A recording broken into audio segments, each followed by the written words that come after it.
Hello everyone, welcome to Fishin, the podcast where we discuss Modern's most competitive tribe and help the whole community become better Merfolk players.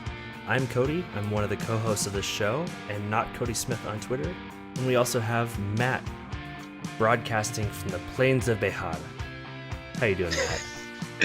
I am doing great here in the plains of Behar.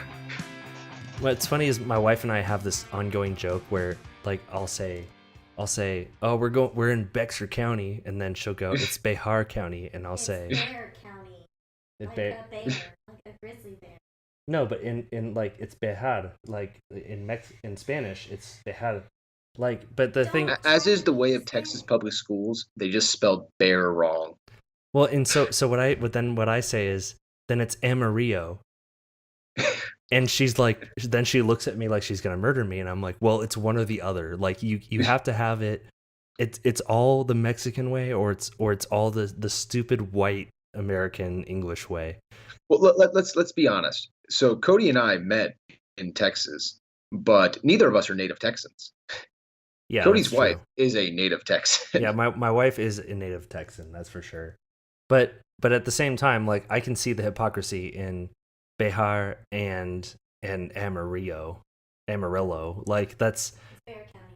It's not bear. Like what is a bear?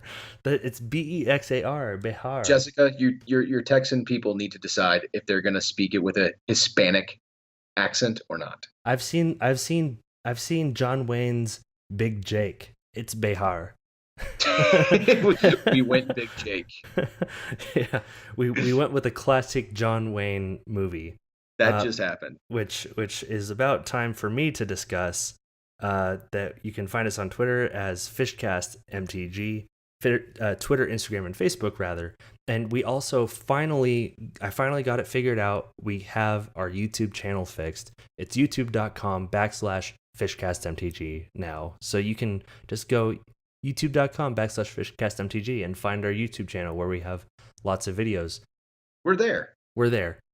So I also figured out, so I started streaming on twitch.com/FishcastMTG every Friday night.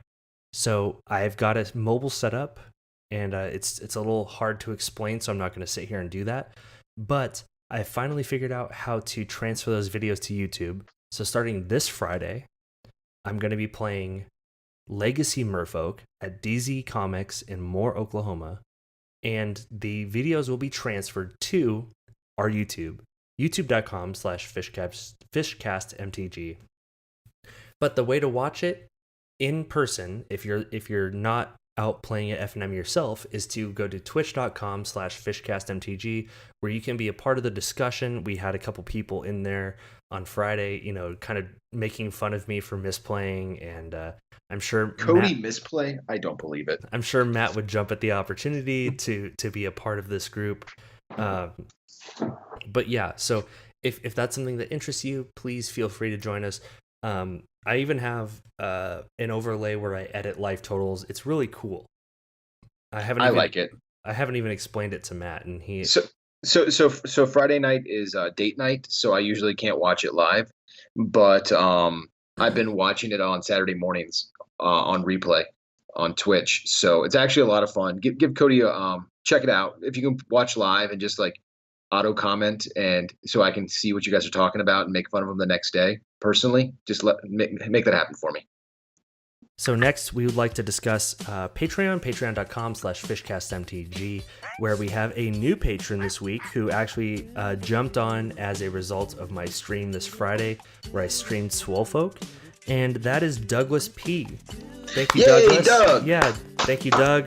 We appreciate you coming on as a patron to support our mighty show.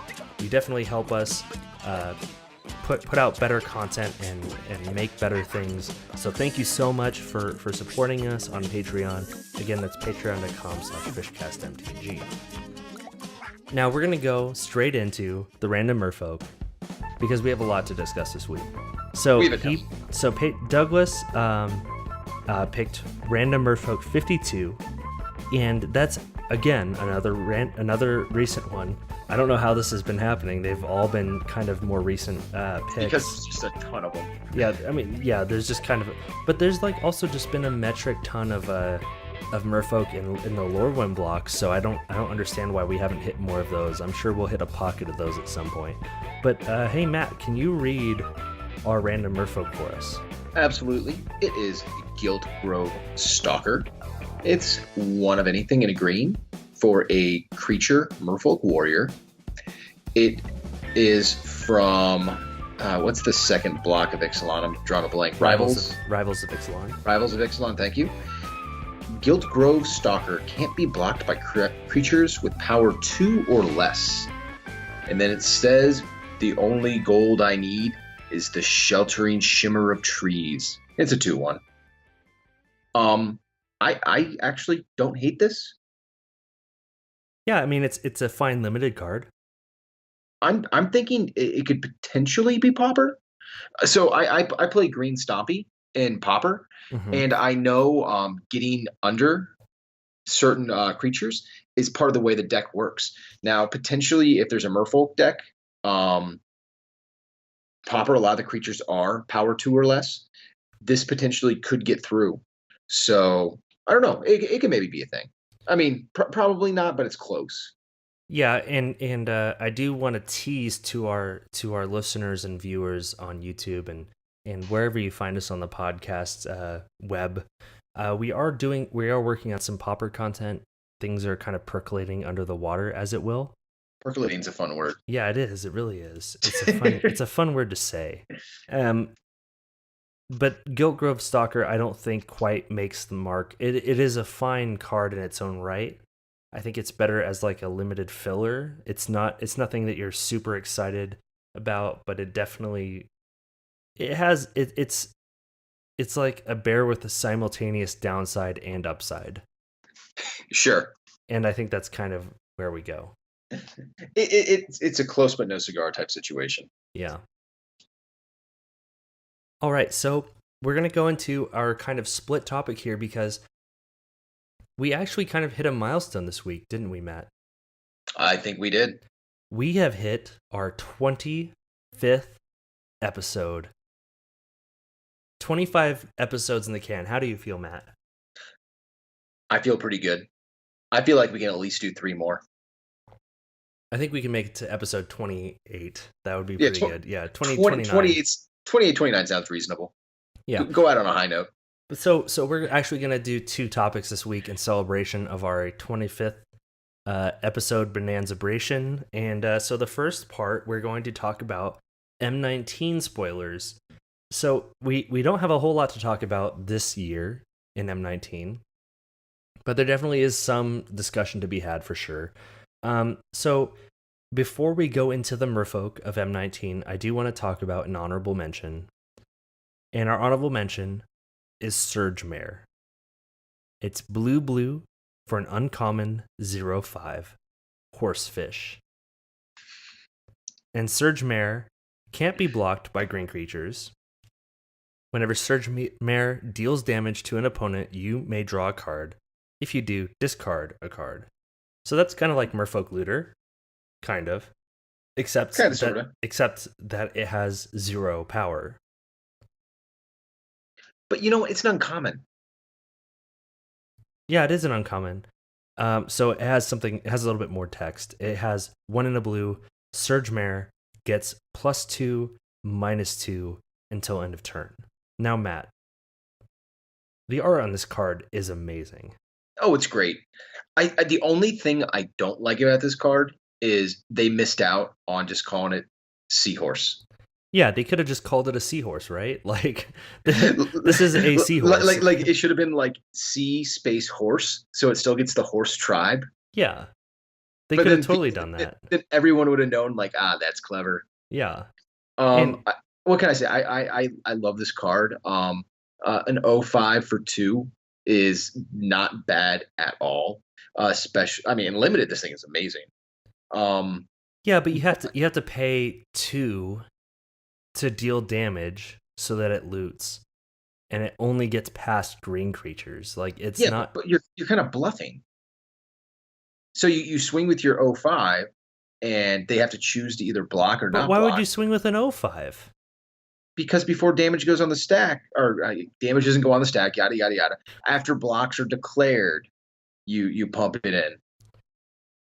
Damage not being on the stack drives me nuts. I am such an old player. Damage should be on the stack. Damn it. But you're wasting a blocker. A 0-5 blocker is insane and limited. I would much rather have just a 0-5 wall than an O5 that I have to pay mana into to attack to loot. So essentially, what you're saying is, no matter how you choose to use this card, you're going to play it. If you get in your limited pool, right? Yeah, I'm gonna play it. Yeah, jeez. Yeah, jeez, I'm going to play it. Gosh, flipping idiots. One thing I will Surge say, Man, come though, eat your dinner. yeah, I will say that the whole horse cycle in core is just phenomenal. Oh, they're And all great. I'm gonna go off in the woods. Plague Mare is a legit card. That thing might see like eternal play. If the red black deck wasn't strong enough in standard, Yeah.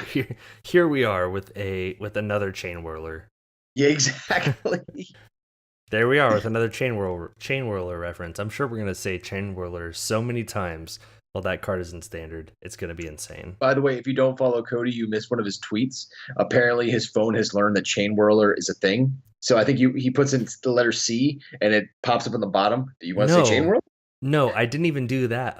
I was talking about the second part of our show, and I typed out dies 2, and then I hit space, and then it autocorrected. It auto suggested chain whirler, and I was just like, "Are you kidding me? This is ridiculous. How did my phone learn this? It's just that's just so weird." All right, so now that we've got that out of the way, we can go into the Merfolk. Matt, can you go ahead and read us our first Merfolk? The first one is Salvager of Secrets. It's 2 blue and 3. So it is a creature Merfolk wizard. It's a 2/2. And when Salvager of Secrets enters the battlefield, return target instant or sorcery card from your graveyard to your hand. I love Mnemonic Wall. I play that in Commander whenever it's printed, because it's been printed quite a few times at this point. I try playing in Limited or Draft. This just does not do it. It's a 2/2 for 5 mana. That it's a really, really bad Mnemonic Wall. I think this might be playable in Limited as like your 22nd, 23rd card. It's not something, if you're in the colors, sure, but it's not like something you're gonna go out of the way like, oh man, Salvager of Secrets, how cool is that? You know, you're not super excited for that. And it's one of those things that it's okay. It's actively bad. I can't recommend anybody put this in their constructed deck. Standard, Modern, Legacy, don't do it. This is a trap. I mean, and Mnemonic Wall is a 5 mana as well, but it's at least a 0/4, so it kind of sits there as a chump blocker. It blocks most things in Limited. Like that's kind of even in Commander, it blocks a lot of things. Like absolutely. Mnemonic Wall is much better than Salvager of Secrets. And again, a great name and great art wasted on a terrible card. Why did they keep doing this to Merfolk? Like they have great names and beautiful art. Like the art for Salvager of Secrets is amazing. This is the kind of Merfolk I like, you know, like not a human with fins. Bad Merfolk? Yeah, this is a Merfolk, and it's beautiful, and it's like going into a ship that has like coral growing out of it. Like, how cool is that?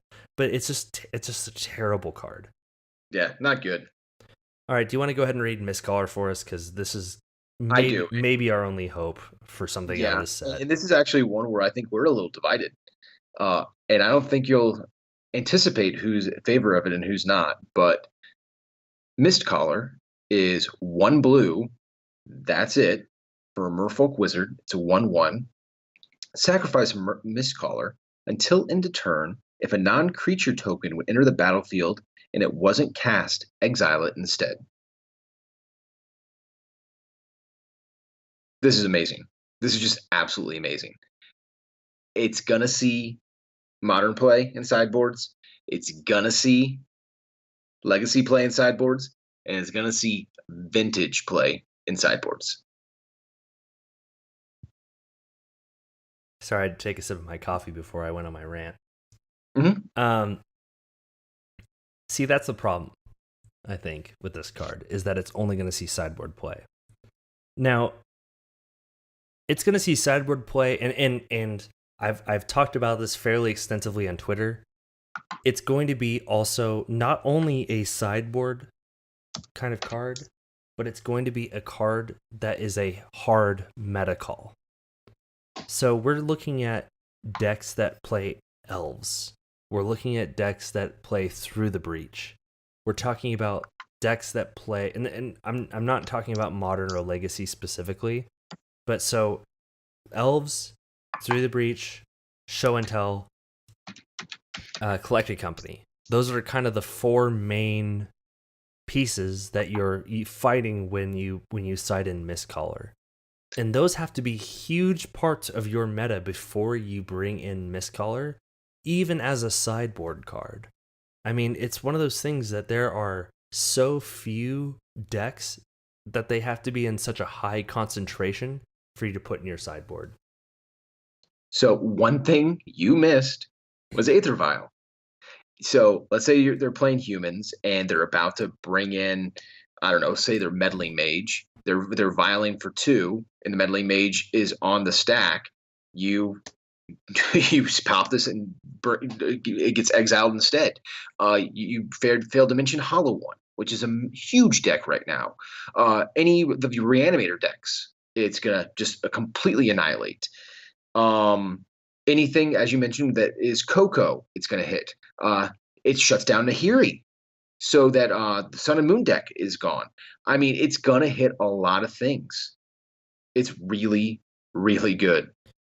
See, I agree with everything you said except for the Aether Vial part.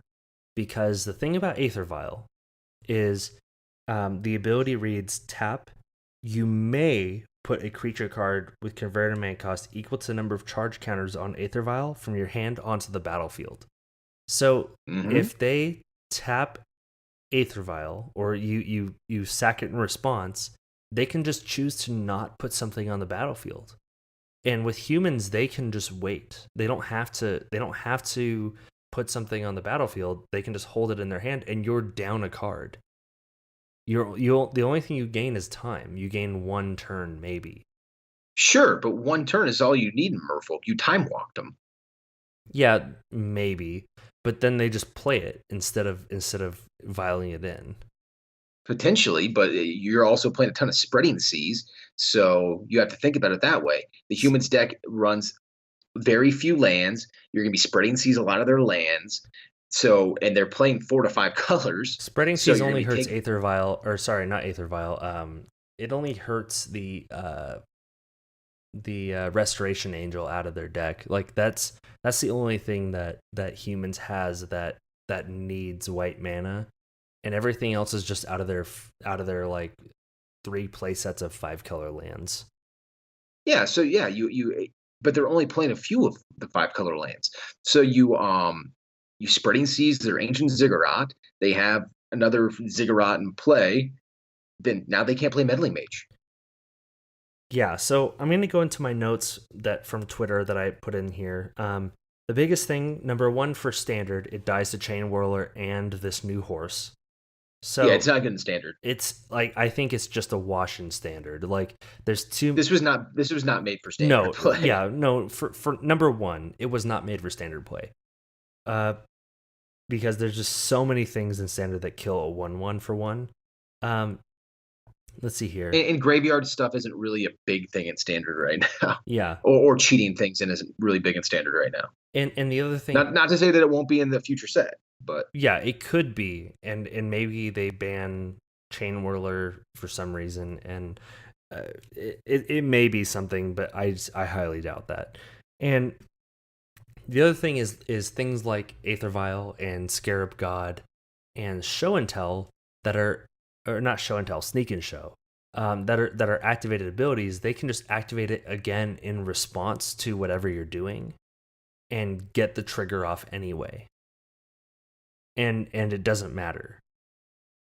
and maybe you set them off for one turn, but they're generally playing control decks in those situations, so they want the time anyway. So you're just down tempo on them. Like you gave them a turn, or sure, or you took one turn from them, but they're still gonna be ahead in the long run because they're playing for the long game anyway.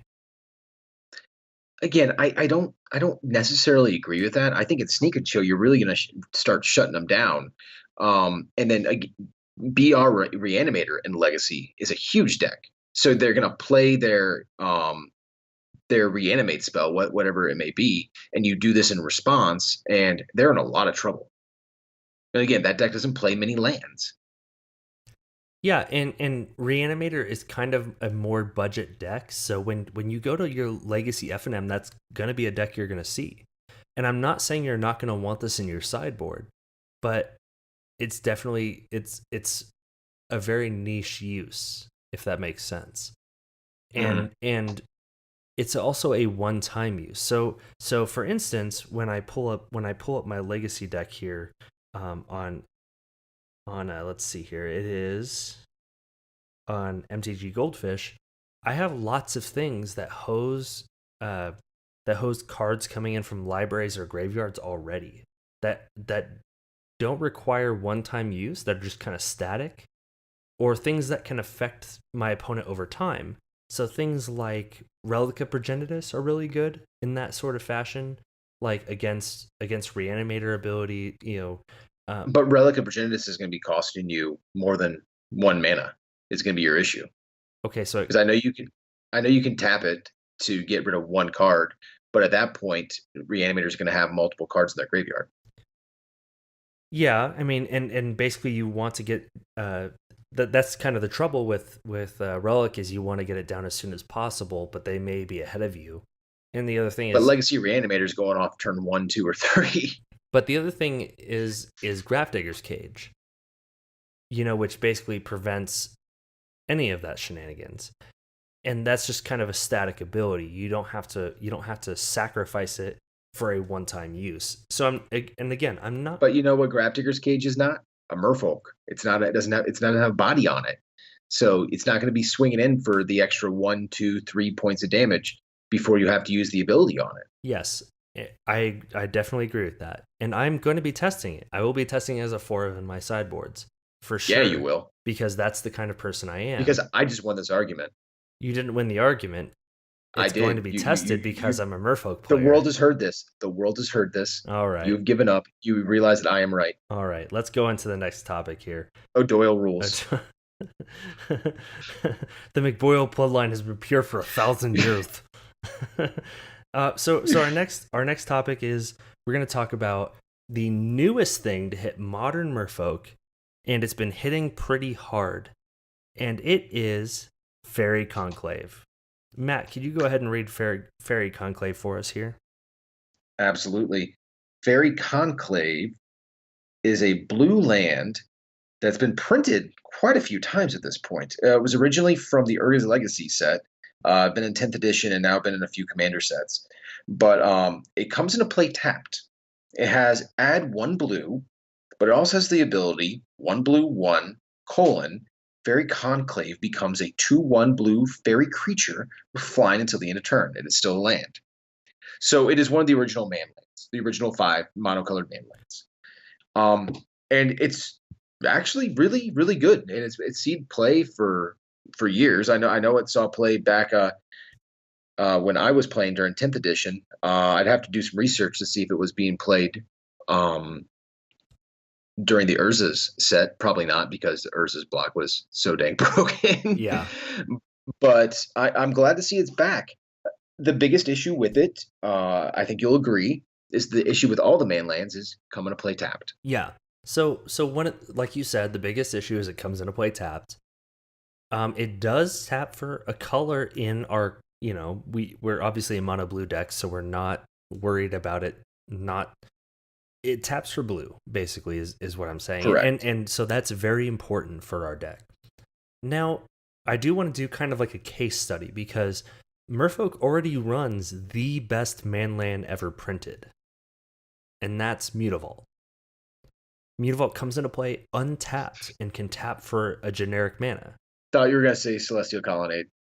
Really thought you were gonna say Celestial Colonnade. Nope, not going to say Celestial Colonnade because... You just did. I got you to say. Oh, well, you're right. You got me. But I win. Merfolk does... No Doyle rules. It's Mick Doyle. But anyway, we already play one of the best man lands ever printed in Mutavault because it comes into play untapped and can just tap for mana the turn it comes in. So now one thing you may be considering is like, why would we be playing another man land? And so real quick, so you're playing a playset of this, correct? yes. Well, so I personally haven't tested it. I have my playset, and I have him. Nikachu is the one who's been playing it the most. He's playing a playset, correct? Yes, Nikachu and Rothgard 13 have both been on it for some time. I believe Merfolk Joe is also on it as well. But it's something that's being kind of widely considered by the Merfolk community as a whole. Are they removing 4 islands to make space? So that was actually another thing that I wanted to get into was what is getting changed in the mana base. So let me see. I've got my list pulled up here, and basically what we're doing here is we are removing one Cavern of Souls. So we're going from 2 to 1 Cavern of Souls. We are removing Minamo School at Water's Edge. Yeah,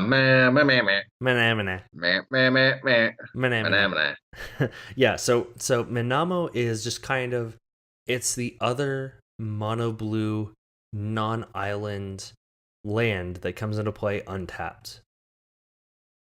So that just has less impact into games other than Oboro, which you can bounce back to your hand. So we're leaving Oboro in, we're removing Minamo, 1 Cavern of Souls, and 2 islands for this playset of Faerie Conclave. Now, you might... sorry, go ahead. Oh, I was going to say, and one thing that does get around it being tapped is you have a little card that we just talked about at length, Aether Vial. Yes, so Aether Vial does do a little bit to offset the cost of having lands that come into play tapped because, with an Aether Vial ticking up, we have a way to get into putting our creatures into play without having to rely very heavily on our lands. Now, one thing to consider is it does change the way you play Merfolk when you have lands that come into play tapped, and especially as a 4 of. Some people are on 3, some people are on 4, but generally it's accepted that 4 is correct. Mm-hmm. And the other thing to consider is it's very mana intensive, so it costs 1 and a blue to activate. So that's 2 mana that you're down. And this also does not receive buffs from either Master of the Pearl Trident or Lord of Atlantis or even Master of Waves. It doesn't get the bonus from because it's just a fairy. But you know what it does do? What's that? You know what it does do? I do know what it does. It flies. It does fly. It's evasive. It flies. It's evasive. So sometimes, you're just in a board stall and you get to a point where your creatures can't get through. You haven't drawn the Island Walk Lord. You haven't drawn the Spreading Seas, or like I just said, you have the Island Walk Lord, but you don't have a Spreading Seas and you just can't get through. So guess what? You can just spend a couple mana to activate your fairies and just kind of swing over your opponent's creatures. So that's a pretty good option, I think. Real quick, Kody, I have a question. Why do you sound why do you sound so sarcastic? I was trying to do my dinosaur train impression. Yeah, sorry. Only people with toddlers will know what the dinosaur train is. And I know Kody probably knows. If you don't have a toddler, watch some Dinosaur Train. Probably get drunk first. Yeah. But anyway, I have a question. Does it die to Supreme Verdict or Oblivion Stone? That it does not. So that would be pretty good if you would still have a creature on the board that didn't die after you got your board wiped. So we've kind of discussed a little bit about the downsides of Faerie Conclave and even the downsides of Mutavault, which is, you have to pay mana into them to make them creatures. They're very mana intensive. But but we've kind of highlighted also one of the good parts through Matt's alliteration, in that they don't die to board wipes. They don't die to instant speed removal, or sorcery speed removal. They kind of outlast a lot of things, which is really important for how Merfolk is. And I think they can't be pushed fatally, though. They can be pushed fatally. I mean, instant speed removal, they're gone. Yeah. So that's, and then you're also down a turn on dropping a land. Yes. So there are risks to playing man lands. But one thing I did want to discuss with these is the meta that's kind of resulted in allowing for man lands to be good again in Modern. So the types of decks that we've seen, and I have a few decks courtesy of MTG Top 8 here. I have the meta breakdown from them. So for aggro decks, there's Humans, Red Deck Wins, Hollow One, and Affinity kind of sitting on top, with Jund, Eldrazi, and Death Shadow being kind of the top of aggro decks. Now control decks. So real quick before we go into that, for those aggro decks, let's say just those top 5, right? Mm-hmm. I mean, Humans doesn't run any non-creature removal, at least not correct. Main board. But they do run flying creatures with Mantis Rider. They do run flying creatures, but basically the rest of those decks down. Red Deck Wins, Hollow One, maybe not so much Affinity, but definitely Jund. They all run single target removal. Correct. Which is incredibly important because Hollow One does run lightning bolts as well. Yes. So that's what I meant. Is basically Affinity is kind of the only one that doesn't run a whole lot of single target removal. Not in the main board, no. Yeah. But they do run the blast, galvanic blast. Yeah, galvanic blast. And so a lot of the aggro decks were running a lot of single target removal. And in Merfolk, we are a creature based deck. And so even though we have our lords, even though we have Master of Waves, which averts a lot of the red based single target removal, we are kind of prone to single target removal. Path to Exile, Fatal Push, those are cards that kind of unconditionally remove our creatures from the board. Well, and realistically too, if they have the single target removal, they're probably not going to be targeting the 2/1 flyer. They're going to be having to get rid of the Master of Waves. They're going to have to get rid of the Lord of Atlantis, because those are going to be the ones that are going to be pumping up the rest of your army, which is going to be fatal quicker.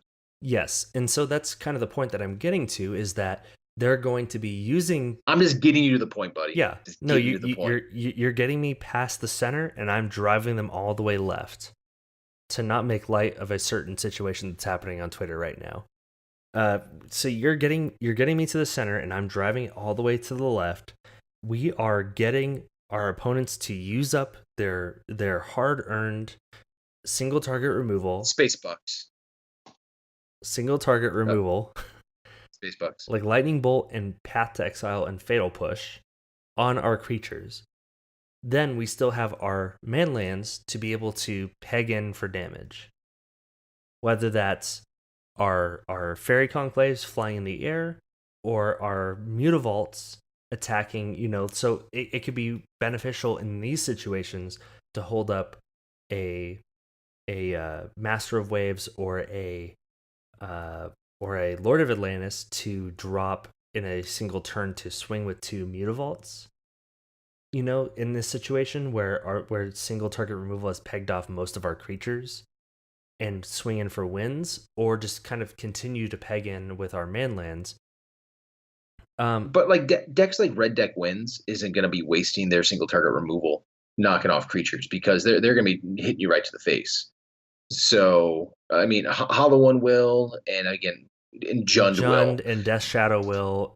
Hate Bears definitely.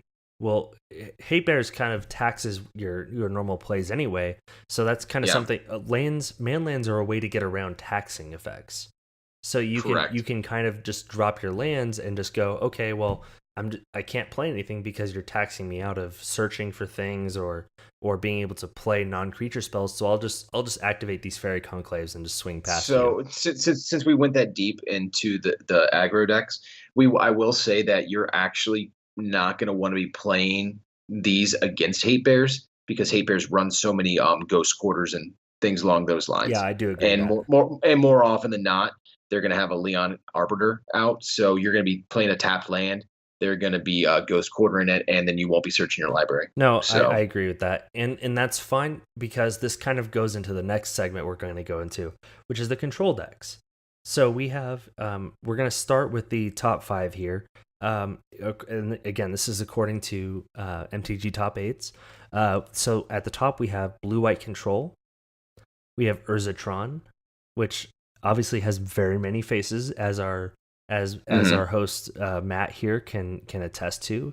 There's many different versions of Tron that can kind of shift, being control or more aggressive. I've seen it. I've seen it. If there's a version of Tron, he's played it, except for Mono Red. And one day we'll get him to play Mono Red, I'm sure. Maybe. Then there's Mardu mid-range. Probably not. Then there's blue-red control, which honestly I think kind of blue-white and blue-red are kind of like cards away from each other. Really, it's like Snapcaster, and you're playing either Lightning Bolt or Path Exile. They're very similar shells to the same deck. The UR control does a little bit differently because they can play that Killing Fiend as well. Yeah.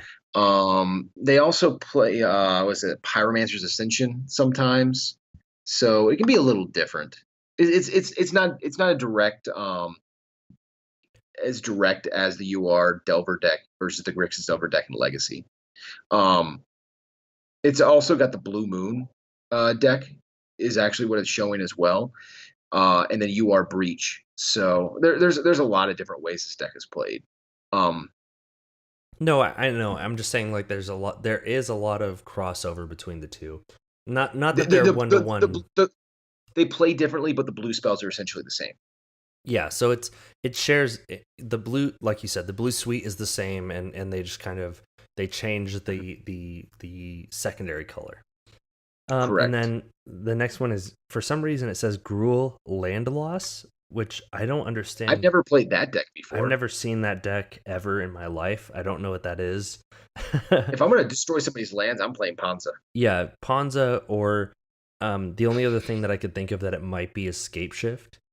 No, it's Ponza. Yeah, it must be Ponza. No, it is Ponza. That's just a weird way to name it.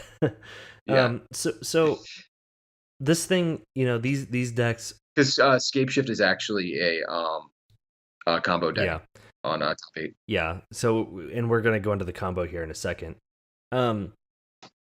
So in these decks, they're looking to counter our creatures. They're looking to outvalue us by either wiping our boards or countering our creatures or stopping us from doing what we're going to do, but they cannot stop land drops. So, correct. As a Tron deck, as a Tron player, Matt, you know that once you drop an Ugin, that's it. Ugin's going to wipe the board. Except for lands. The man land. They cannot get the lands. They cannot hit your lands. So once upon a time, when I was a novice modern player, way back when, I was playing one of my first big tournaments. It was a Win a Mox tournament. The winner got a Mox Emerald.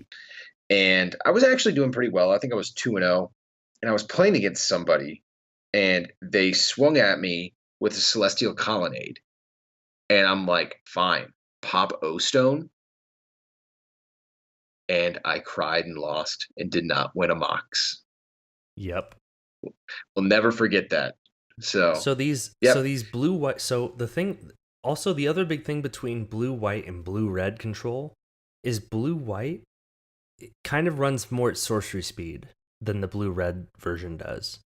The blue white version, and I've played this version actually at FNM a few times. There's a guy who's really big on blue white control. It runs Settle the Wreckage, it runs a Wrath of God, and it runs one more Wrath, Supreme Verdict. And it Correct. It's really going to slow you down. yeah, The way this deck is going to win is with their Celestial Colonnades or alting their Teferi, most likely. yes, that's the way this deck works. And so like I said, it's hard to recover from a board wipe with a creature deck like Merfolk. So the way that we can get around with creature decks is all of these board wipes. And this deck does play 2 Supreme Verdicts. Yes, it does. It definitely does. And there's no way to stop that. But guess what? They can't cast Supreme Verdict at instant speed. So Nope. your lands are totally fine. Like playing 4 of each of the man lands in Merfolk is really good against control. We're You just got to survive that path to exile. fine, path to exile. Get us more lands to play our creatures that we've been saving in our hands because we're not playing creatures. We're right. waiting. So against control, the other thing that's really good is Cavern of Souls and Aether Vial, which we already have in the deck. Correct. And actually, this might be a conversation for a different day, but with Jeskai and UW Control gaining more popularity in Modern, is it time to start running more Cavern of Souls? That's definitely something to consider, and I think it's definitely correct, but that's something like you said we'll have to work on, because I honestly don't mind going down a few more islands to run more Caverns of Souls. That doesn't seem like something that's out of the realm of possibility. But real quick, before we close out here, we're going to go into the combo section. So we're going to look at the top 5 combo decks in Modern according to MTG Top 8. And so going into the combo section, we have our top 5 here.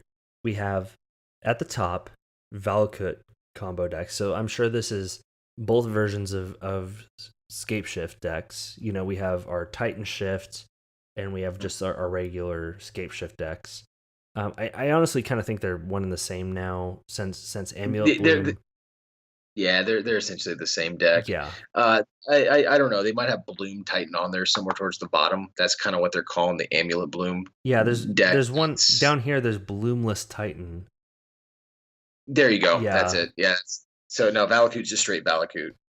I honestly don't know why you don't run Titan in the Valakut deck. It seems I don't know what the difference between regular Valakut and Bloomless Titan is.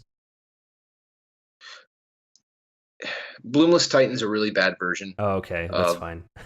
of the same deck, yeah. So next down, there's no reason not to play just the Scapeshift version. Yeah. So next down is Creature Toolbox, which is a Storm, which is a not a very good name for a control deck. Then we have Blue Red Storm, which is definitely always a thing. People are always trying to make Storm a thing in Modern.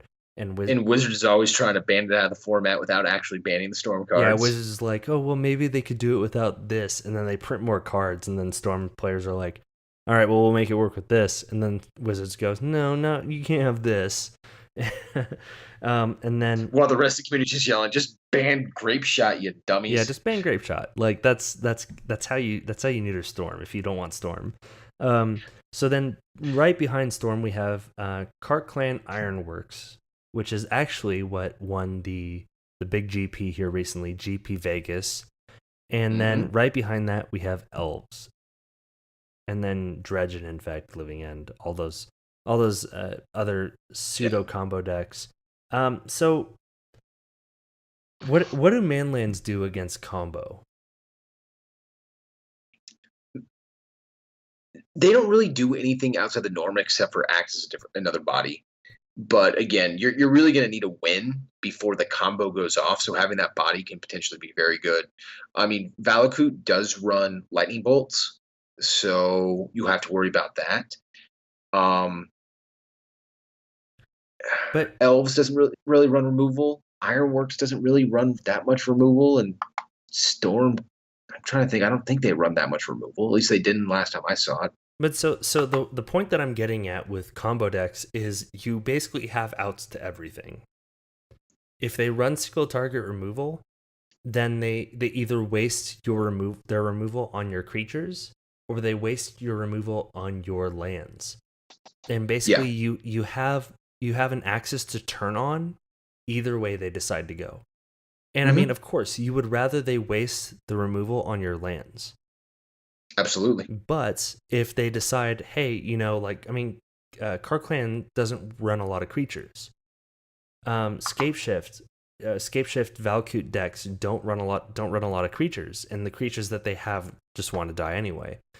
So what you're trying to do is you're trying to pressure them as quickly as possible and stop their payloads when you are able to. And so having mainlands allows you to kind of pivot when they get rid of your creatures. So you're not stuck on the all aggro plan. You can kind of switch and activate your manlands. So I'm not saying that Faerie Conclave is the perfect Magic card for Merfolk right now, but it definitely is something to consider if you're running modern Merfolk. I would definitely consider. I've ordered my playset. They're here sitting in front of me. They just have yet to be sleeved up, and they will be ready to go next Friday. I have to ask, did you get the Urza's foils? Because they're only like $10 right now, which is insane because they're never going to reprint that art again, and it is gorgeous. So I ordered a playset of 10th edition foils from... No, hear me out. I ordered a playset of 10th edition foils from Card Kingdom. They did not... Okay. So I placed the order, and then they emailed me the next day, and they did not have all of them. So I have 2 10th edition foils and 2 10th edition non-foils.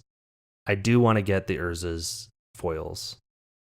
I mean, realistically, at $9.56 or whatever it is right now, TCG median, that is an insane price because all those Urza's foils are skyrocketing. Yeah. And if this card's going to start seeing some real modern play, this thing is going to be expensive, and it is really good art. No, I think that's what I'm gonna eventually end up getting because, like I said, they didn't I bought the 10th edition foils thinking I would get the full playset, and then they didn't have them. I should have just not gotten them altogether, but I did get them. Literally, the first comment on my app when you click on this card is, "I should have bought the foils from Urza's." Yeah. And some other guys are regretting his decisions. So I probably will get them, but that's neither here nor there.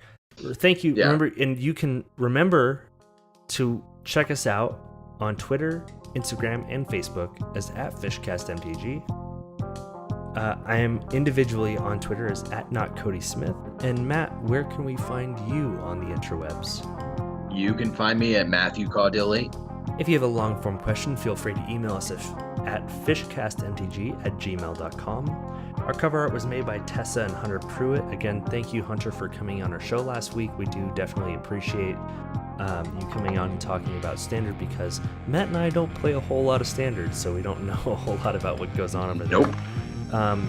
And if you like what we're doing here, please rate and subscribe in the Apple or Google Play podcast apps, as well as wherever you find us in whatever podcast app you listen to. And if you really would like to support us, even $1 a month helps us on patreon.com/fishcastmtg. At the $2 level, you get the show ad-free, so you don't have to listen to the dumb ads at the beginning and the end. And at the $5, everybody gets access to the Patreon-only Discord. We also have, at the $5 level, you get access to the show notes, and you can submit deck or show ideas. And at the $10 level, you get to be on the show. So we're working on getting our $10 patrons on the show as we speak. Thank you very much for supporting us. You don't have to be on the show, though, if you don't want. Yeah, we're not going to force you. If you don't want, we don't have long enough guns to force you at gunpoint to be on the show. So you can just not be on the show and support us at the $10 level if you don't want to be on the show. Thank you so much for listening to us talk about this and many other Merfolk related topics. We appreciate you stopping by the show, and we will see you again next week. Have a good night, everyone.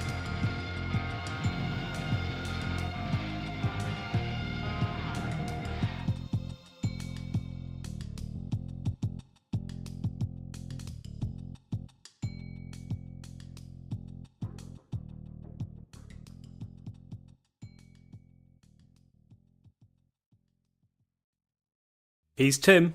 And he's Harry. And we're about to turn paper sideways. Turn Paper Sideways is a fortnightly podcast where we talk about all things Magic the Gathering, from current affairs to our favourite format, Commander. Join us as we break down new decks, review new sets, and discuss new and old strategies. Find us on your podcast app, on YouTube, and on soundcloud.com/Turnpaper Sideways. You can also find us on Twitter @TPSMTG. Cheerio.